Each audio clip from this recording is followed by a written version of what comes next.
बच्चों, assessment for learning में आज हम आपको तीसरी यूनिट का सेकंड टॉपिक करवाएंगे, जिसमें है meaning and construction of process oriented tools, जिसमें observation schedule, rating scale, checklist आदि आते हैं।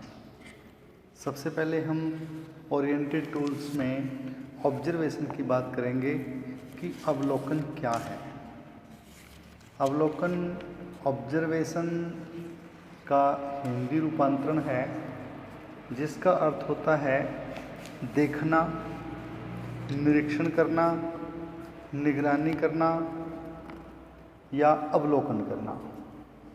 यानी हम यूँ कह सकते हैं कि निरीक्षण या ऑब्जर्वेशन एक ऐसा टूल है जिसमें कानों और वाणी की अपेक्षा केवल दृष्टि का महत्व अधिक होता है। केवल देखना। व्यक्ति अपने दैनिक जीवन में विभिन्न प्रकार के व्यवहार करता है और दूसरे व्यक्तियों के द्वारा उनको ऑब्जर्व किया जाना भी स्वाभाविक सी बात है। निरीक्षण द्वारा किसी भी व्यक्ति के जीवन का ढंग, उसका शारीरिक स्वास्थ्य, उसकी सामाजिक समावेशन, उसकी परिस्थितियों, उसके व्यवहार आदि का संपूर्ण ढंग से या सूक्ष्म रूप से जानकारी प्राप्त हो जाती है। इसी प्रकार से निरीक्षण को स्पष्ट रूप से वैज्ञानिक पूछताछ की प्राचीन श्रेष्ठ विधि कहा जा सकता है। ठोस अर्थ में निरीक्षण में कानों और वाणी की अपेक्षा नेत्रों का प्रयोग होता है। यानी जो निरीक्षण है वो प्राकृतिक दृष्टिगोचर का कारण और प्रभाव के संदर्भ में शुद्ध अवलोकन तथा शुद्ध रूप से नोट करना कहा जा सकता है।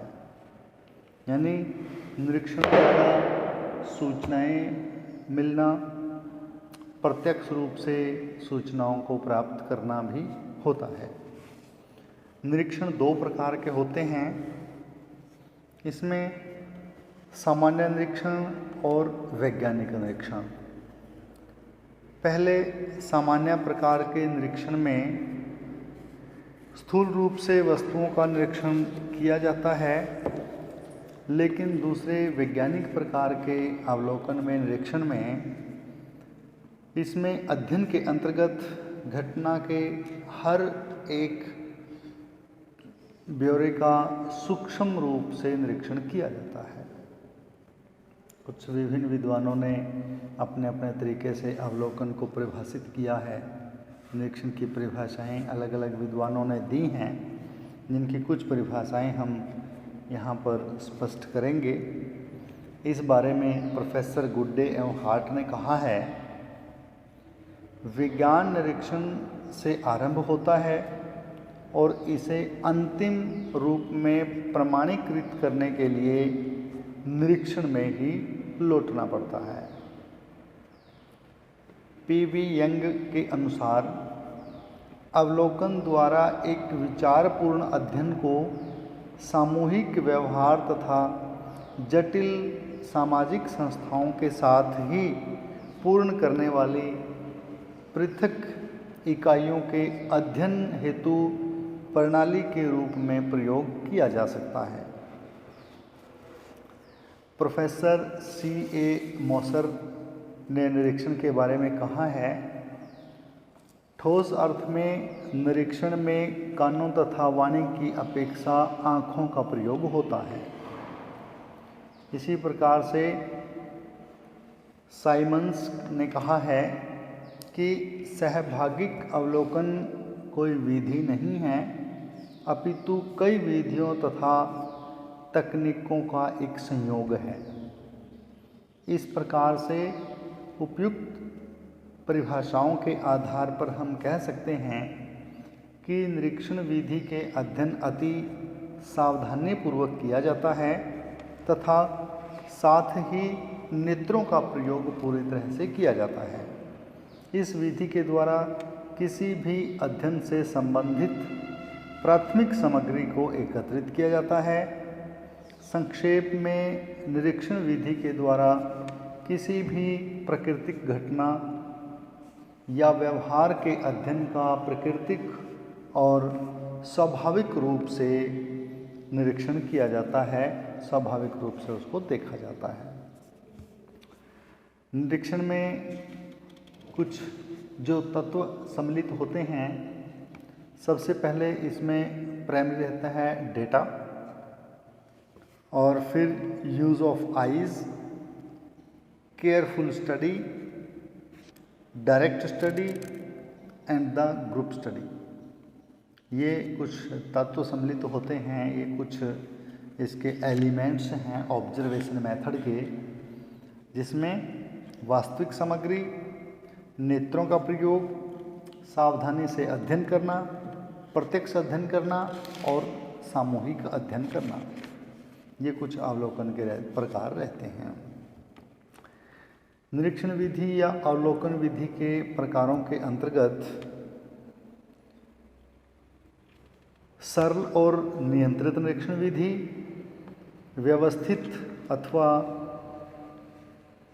नियंत्रित निरीक्षण विधि, आयोजित निरीक्षण विधि, सहनिरीक्षण, असहभागी निरीक्षण और सामूहिक निरीक्षण विधि, ये कुछ विधियां हैं, 6 प्रकार की विधियां हैं जो ऑब्जर्वेशन मेथड में यूज होती हैं, जिसमें सिंपल और अनकंट्रोल्ड ऑब्जर्वेशन मेथड है, रिपीट कर रहे हैं, और सिंथमेटिक एंड द कंट्रोल्ड ऑब्जर्वेशन है,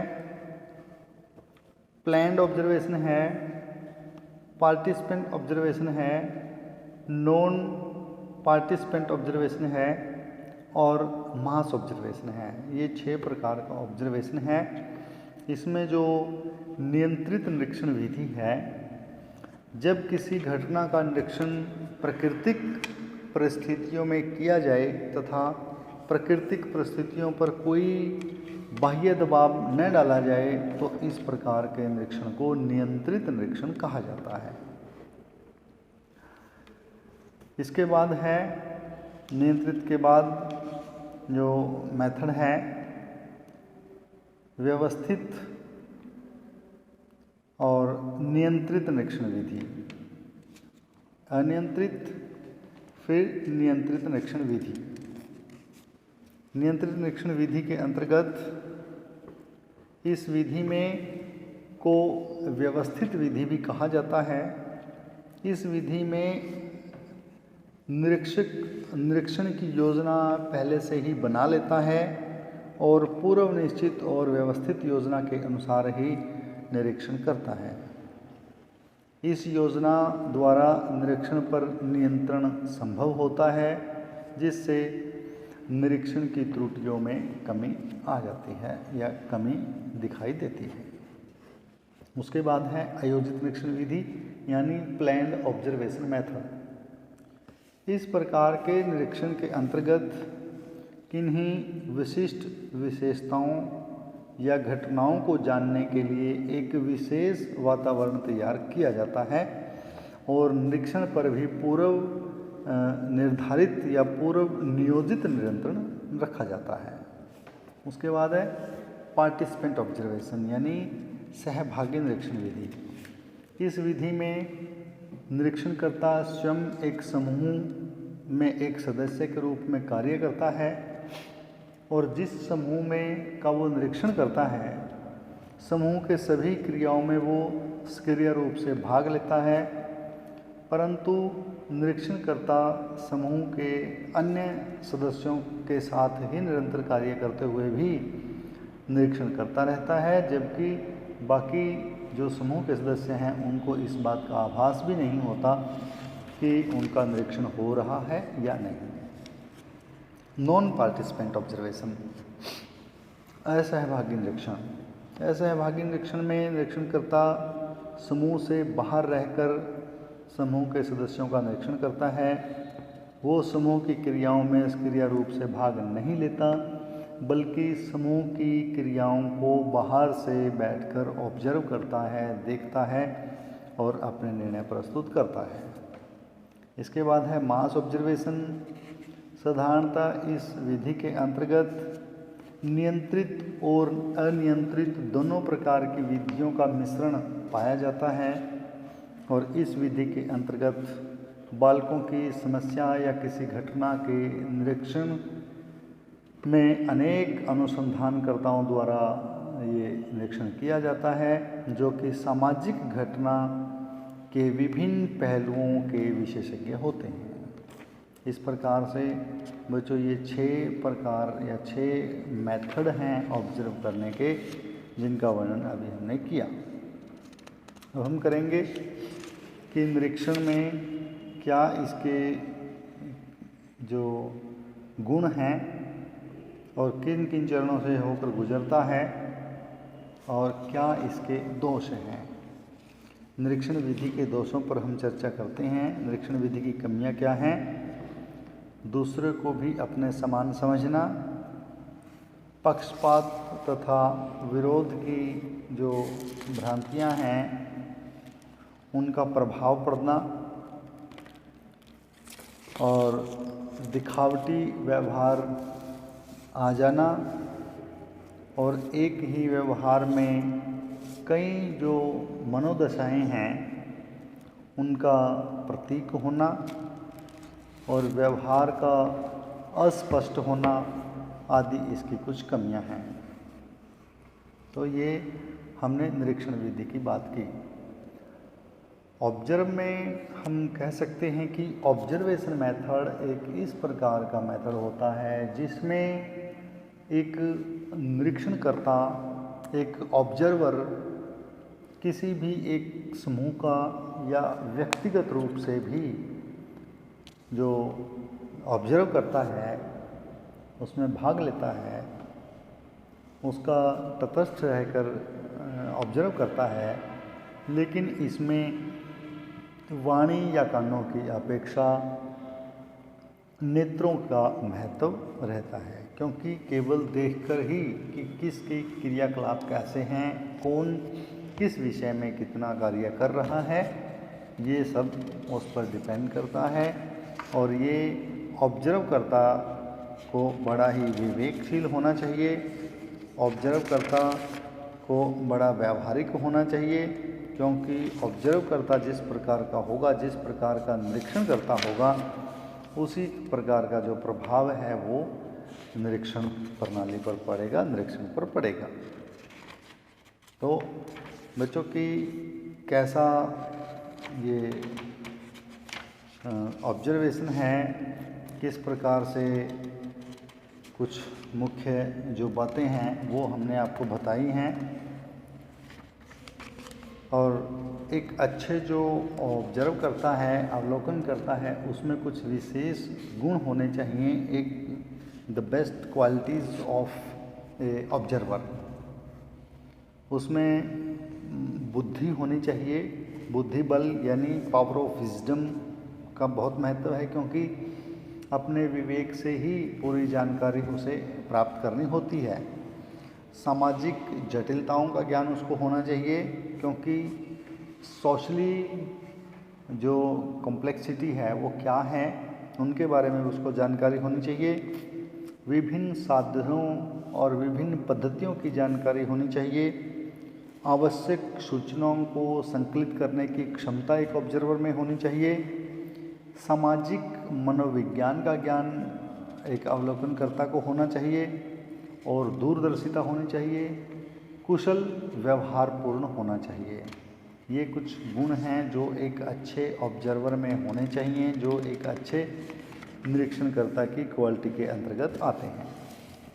अब उसके बाद हम ऑब्जर्वेशन के बाद करते हैं रेटिंग स्केल। रेटिंग स्केल क्या है? रेटिंग स्केल को हिंदी में निर्धारण मापनी कहते हैं। निर्धारण मापनी मूल्यांकन के क्षेत्र में आने वाले व्यवहार और उपकरणों में सर्वाधिक प्रचलित विधि है। शिक्षा में सामाजिक घटनाओं के या उनके मानक व्यवहार का गुणात्मक मूल्यांकन करने के लिए मापनी का प्रयोग किया जाता है।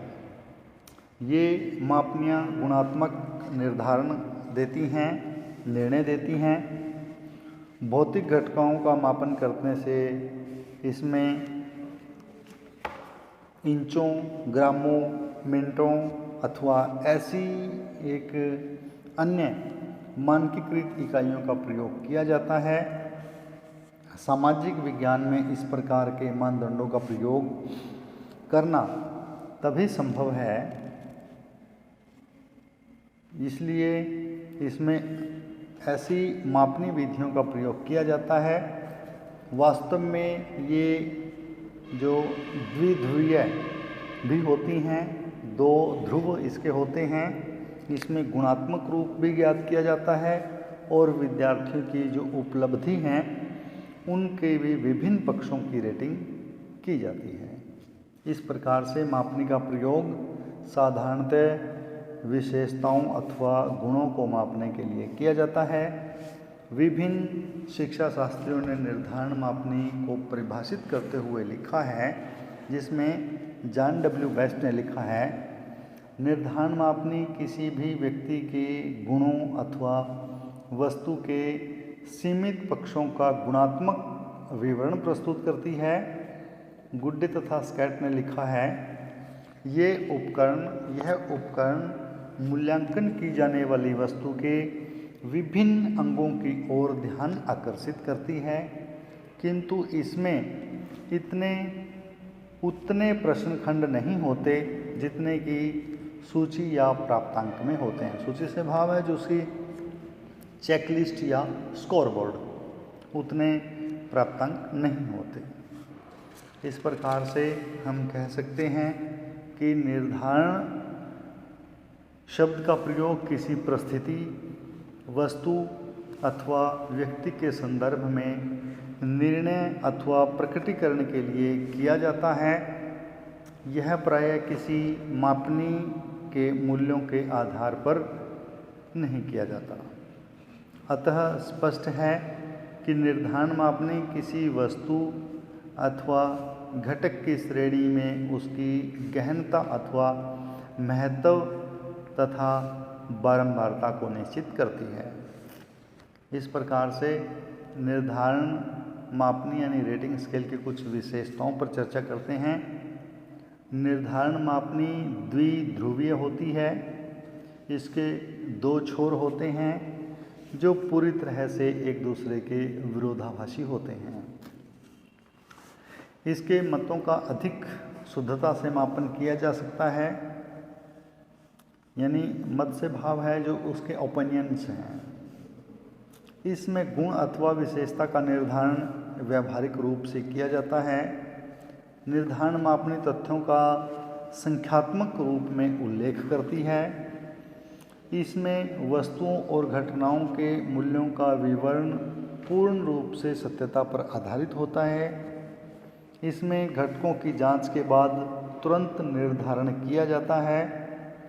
इसमें निर्धारणकर्ता प्रायः उन लोगों से परिचित होते हैं जो गुणों का मापने पर निर्धारण करना होता है, जिनके गुणों का मापने पर निर्धारण करना होता है।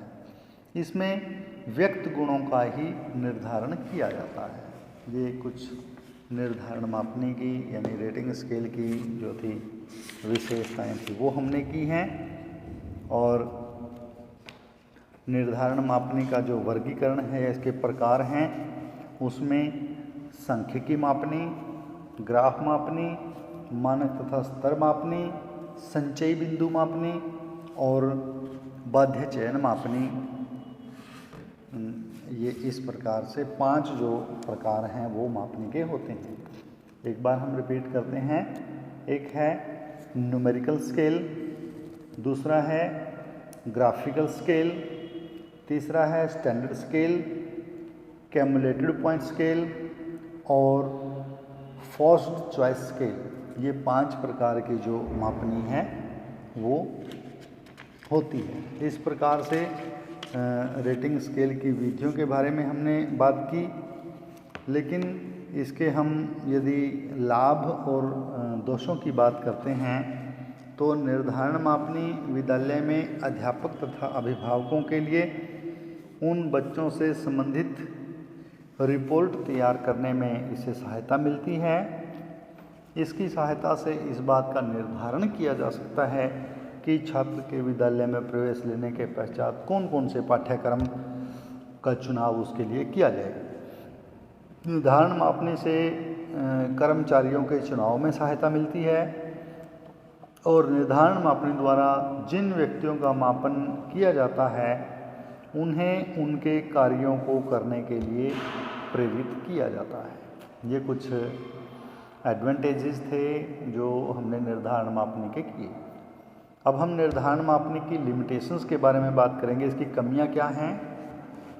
क्योंकि सभी निर्णयों का निर्णय करने में योग्यता और बुद्धि एक समान न होने के कारण उनके क्रम निर्धारण में जो समानता है वो नहीं पाई जाती, क्योंकि बुद्धि और विवेक बल से ही निर्धारित किया जाता है और सब में एक समान बुद्धि बल ना होने के कारण जो डिसीजन है वो एक समान नहीं रह पाते। तो सभी जितने भी ऑब्जर्वर होते हैं उनके अलग अलग व्यक्तियों के प्रति अलग अलग दृष्टिकोण होता है तथा उसके अनुसार ही उनमें क्रम निर्धारण करते हैं, जिसके फलस्वरूप अविश्वसनीयता आ जाती है। जितने भी ऑब्जर्वर हैं वे अपनी अनुपस्थिति बिंदु को अंकन करने में अलग अलग औचित्य रखते हैं और नहीं उसके सही ढंग से लॉजिक नहीं दे पाते तो उनका जो उत्तर है तर्क संगत नहीं होता। इस प्रकार से जो अधिकांश मापन करता हैं वो जितने भी उनकी टैलीज हैं उनमें वो भेद ही नहीं कर पाते। टैलीज में भेद करने में जो फ़र्क रह जाता है उत्तम तथा अति उत्तम, हीन तथा अतिहीन, या जिसको हम जो good, very good, poor, very poor की हम बात करते हैं उनमें भेद करना भी उनको कठिन हो जाता है। इस प्रकार से भी निर्धारण मापने के अधिक बिंदु होने के कारण भी इसमें जटिलता आ जाती है। ये कुछ कमियां थी जो निर्धारण मापने की हमने आपके सामने बताई। उसके बाद है आकस्मिक निरीक्षण रिकॉर्ड की बात है, जिसमें एनकोडेटल रिकॉर्ड की हम बात करेंगे। आकस्मिक परीक्षण अभिलेख।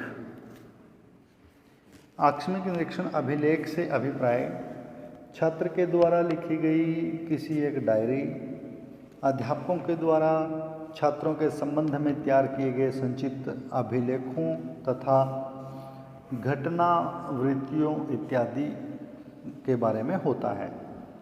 आकस्मिक निरीक्षण अभिलेखों द्वारा अध्यापक छात्रों की रुचि, इच्छा, आवश्यकता के बारे में पता लगा सकते हैं। इसकी कुछ विभिन्न विद्वानों ने अपने तरीके से परिभाषाएं दी हैं, जिसमें रथ के अनुसार, रथ एक दार्शनिक हैं, रथ के अनुसार आकस्मिक निरीक्षण अभिलेख विद्यार्थी के जीवन के महत्वपूर्ण प्रसंग की रिपोर्ट है। उसके बाद स्ट्रैंग के अनुसार आकस्मिक निरीक्षण नियमित अवलोकन का विशिष्ट रूप है। ये बच्चे के व्यवहार तथा व्यक्तित्व का निरंतर संक्षिप्त ठोस अवलोकन का वर्णन करता है, जिसे अध्यापक ही अवलोकन और रिकॉर्ड करता है। उसके बाद जॉन डी बिलार्ड ने कहा है, आकस्मिक निरीक्षण अभिलेख को परिभाषित करते हुए उन्होंने लिखा है, आकस्मिक निरीक्षण अभिलेख की नज़र में किसी विद्यार्थी के लिए महत्व रखती हुई घटनाओं का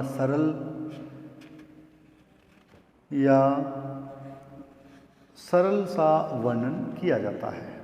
इस प्रकार से इन परिभाषाओं से स्पष्ट हो जाता है कि आकस्मिक निरीक्षण अभिलेख किसी अध्यापक द्वारा अवलोकन किया गया किसी विद्यार्थी के व्यवहार और व्यक्तित्व का वस्तुनिष्ठ वर्णन है।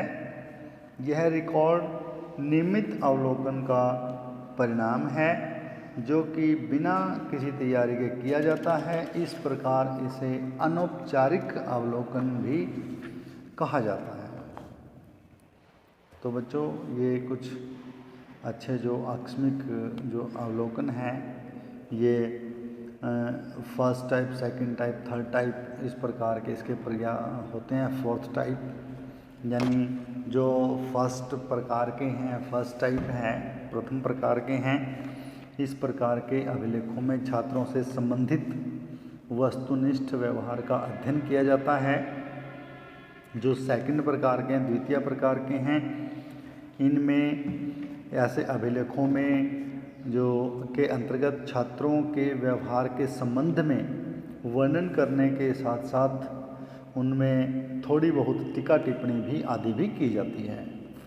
जो तीसरे नंबर का तृतीय यानी थर्ड टाइप है, इस प्रकार के अंतर्गत, इस प्रकार के जो अभिलेख के अंतर्गत टीका टिप्पणी के अलावा इसके छात्र के व्यवहार से संबंधित उपचार के बारे में भी वर्णन किया जाता है। जो चौथे नंबर का है यानी फोर्थ टाइप की जो रिकॉर्ड की बात है, आकस्मिक निरीक्षण अभिलेख से संबंधित इस प्रकार के अभिलेख के अंतर्गत छात्र के व्यवहार के विवरण के साथ साथ उसके गुणों और कमियों का जो लेखा जोखा है वो भी तैयार किया जाता है। ये इसके टाइप्स थे, 4 प्रकार के इसके टाइप्स बताए हैं। तो कुछ जो अच्छे जो आकस्मिक निरीक्षण की विशेषताएं हैं, जो हम पहले अच्छे ऑब्जर्वर की जो विशेषताएं कर चुके हैं, उनके ही अंतर्गत है कि उनमें गुण होने चाहिए, गुणों की विशेषता होनी चाहिए, बुद्धि बल होना चाहिए, अच्छी आकस्मिक जो निरीक्षण करने की, उनमें अभिलेख तैयार करने की अध्यापक की रुचि, इच्छा और पक्षपात रहित जो व्यवहार है वो होना चाहिए और वस्तुनिष्ठ होना चाहिए। और जो एक अच्छा जो अभिलेख करता है उसमें विशेषता होनी चाहिए कि वो छात्र से संबंधित प्रमुख सूचनाएं और जानकारियों के रिकॉर्ड को अच्छे प्रकार से जान सके, लिख सके। इस अभिलेख में, आकस्मिक निरीक्षण अभिलेख में भी कुछ कमियां हैं, कुछ इसकी कुछ लाभ भी हैं। तो जहाँ पे किसी के कुछ लाभ होते हैं वहीं पे उसमें कुछ कमियां भी रह जाती हैं। इस प्रकार के अभिलेख में वस्तुनिष्ठता पाई जाती है, अर्थात इस प्रकार के जो भी रिकॉर्ड हैं, अभिलेख हैं, लिखने में अध्यापक को पर्याप्त स्वतंत्रता होती है। यानी अध्यापक जो कुछ चाहता है वो अभिलेखों के अंतर्गत लिख सकता है। इन अभिलेखों की में एक दोष यह भी है कि इनकी व्याख्या करना एक अत्यंत ही जटिल कार्य है, क्योंकि इनको इंटरप्रिटेशन करना, इसकी व्याख्या करना बड़ा कठिन सा कार्य हो जाता है। इन अभिलेखों को लिखने के साथ साथ इनका उचित रख रखाव करना भी एक कठिन कार्य है। इन अभिलेखों के अंतर्गत ये भी भय बना रहता है कि अध्यापक छात्र के साथ कहीं प्रतिकूल तथा वांछनीय व्यवहार की अधिक घटनाओं को ही न रिकॉर्ड कर ले। तो ये बच्चों आज हमने जो आपको टॉपिक करवाया है, इसके अंतर्गत आपका जो ये प्रोसेस है जिसमें ओरिएंटेड टूल्स है, जिसमें observation, schedule, rating scale, checklist and the anecdotal record के बारे में हमने बात की। तो आज के लिए बच्चों इतना ही। कल हम आपके 3rd यूनिट के 3rd टॉपिक पर चर्चा करेंगे। आज के लिए इतना ही। धन्यवाद।